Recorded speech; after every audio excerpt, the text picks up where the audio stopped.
Le MG le plus avancé jamais fabriqué, ce SUV de luxe électrique IM6, n'est pas vraiment un MG, mais cela importe peu. On trouve ici presque tout ce qu'un cadre habitué au confort passant à l'électrique pourrait souhaiter dans un grand crossover. Mais quelques-uns des inconvénients habituels des marques chinoises subsistent. Je m'appelle Jonathan Crouch, je teste des voitures depuis plus de 40 ans. Vous les trouverez tous sur l'application Car and Driving Car Reviews. Ici, Je vais essayer de vous dire tout ce que vous devez vraiment savoir sur cette voiture d'une manière que vous ne trouverez nulle part ailleurs. vous vous attendriez à ce que l'ingénierie de cette IM6 soit identique à celle de sa sœur, les IM5, ce qui est le cas, bien qu'il y ait quelques différences significatives. Contrairement à l'IM5, aucune batterie plus petite ni groupe motopropulseur 400 volts d'entrée de gamme n'est proposé. À la place, tous les modèles IM6 utilisent le groupe motopropulseur plus avancé de 800 volts et 100 kWh que l'on retrouve dans les versions plus puissantes de sa sœur. La plupart des clients de l'IM6 seront satisfaits du modèle de base à propulsion arrière, sans long range que nous essayons ici, qui offre 402 chevaux et 625 km d'autonomie. Le passage de 0 à 100 km/h s'effectue en 5,4 secondes pour atteindre une vitesse maximale de 235 km/h. L'alternative, c'est le modèle Performance Cent à transmission intégrale et double moteur, qui développe la puissance colossale de 742 chevaux et offre une autonomie de 504 km. Le passage de 0 à 100 km/h tombe à seulement 3 secondes et demie, pour atteindre une vitesse maximale de 238 km/h. Nous avons évoqué des différences d'ingénierie par rapport à l'IM5. Une autre différence, c'est que seule cette IM6 peut être proposée en version sans performance équipée d'une suspension pneumatique et d'un amortissement adaptatif. Cependant, pour cela, il faudra dépenser davantage pour le modèle Cent Launch édition haut de gamme disponible au moment de notre essai. L'IM6 bénéficie particulièrement de la suspension pneumatique, et vous comprendrez pourquoi en apprenant que cette version SUV roule sur des jantes de 20 ou 21 pouces, soit une taille supérieure à celle de l'IM5. L'autre différence de conduite notable est que la IM6 vous place plus haut et dans une position plus dominante que son homologue en concession. Comme prévu, les deux styles de carrosserie partagent le même système de direction aux 4 roues, ce qui permet un rayon de braquage aussi serré que celui d'une petite MG4 EV compacte. Et tous les modèles IM peuvent se déplacer en crabe et effectuer des manœuvres de stationnement à une touche, comme reculer parfaitement sur une distance allant jusqu'à 100 mètres le long de la trajectoire que vous avez empruntée.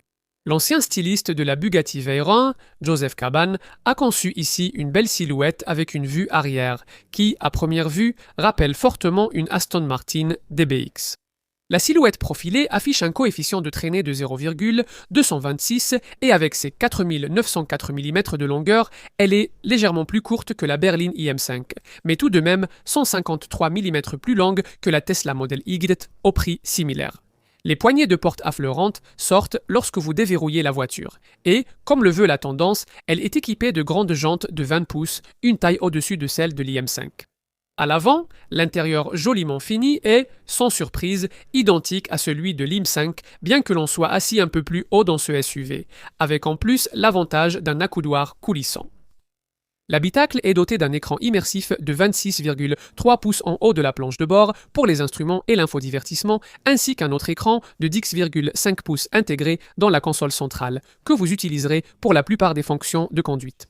Le design de l'habitacle est épuré et dégagé, utilisant des matériaux de qualité correcte avec beaucoup de surface en simili-cuir souple, mais il manque de caractère. Et, si vous espérez une ambiance de marque haut de gamme, vous serez un peu déçu. Cette position d'assise surélevée signifie que la visibilité vers l'avant au-dessus du capot bas est excellente.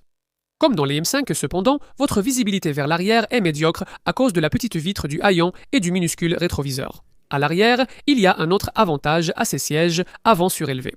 Il est plus facile de glisser vos pieds dessous. L'espace pour les passagers arrière est généreux, avec une sensation d'aération renforcée par le toit panoramique en verre de série. Le plancher étant un peu haut, les personnes grandes auront les genoux plus près du menton que dans un SUV thermique de cette taille. Comme on pourrait l'espérer, le coffre de 665 litres est plus grand que celui de l'IM5, avec 208 litres de plus. Le coffre avant de 32 litres sous le capot de l'IM6 est également plus grand que celui de son frère, avec 14 litres de plus. L'IM6 est prêt pour la future technologie de batterie à l'état solide.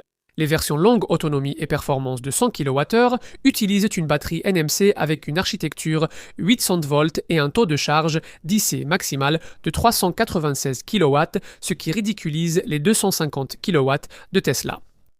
Ainsi, cette MG de 100 kWh peut passer de 10 à 80% en courant continu en seulement 17 minutes.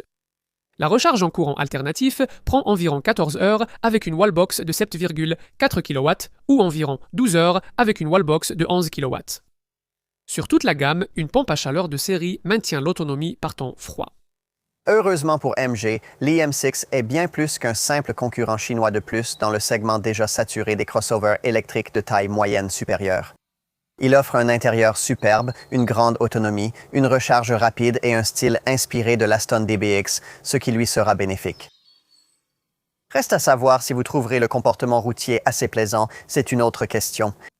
Et nous sommes surpris que, comparé à la berline IM5 mécaniquement identique, ce soit cette carrosserie de SUV qui pourrait potentiellement être le modèle le plus vendu, qui fait l'impasse sur l'option d'une motorisation avec une batterie plus petite et plus abordable.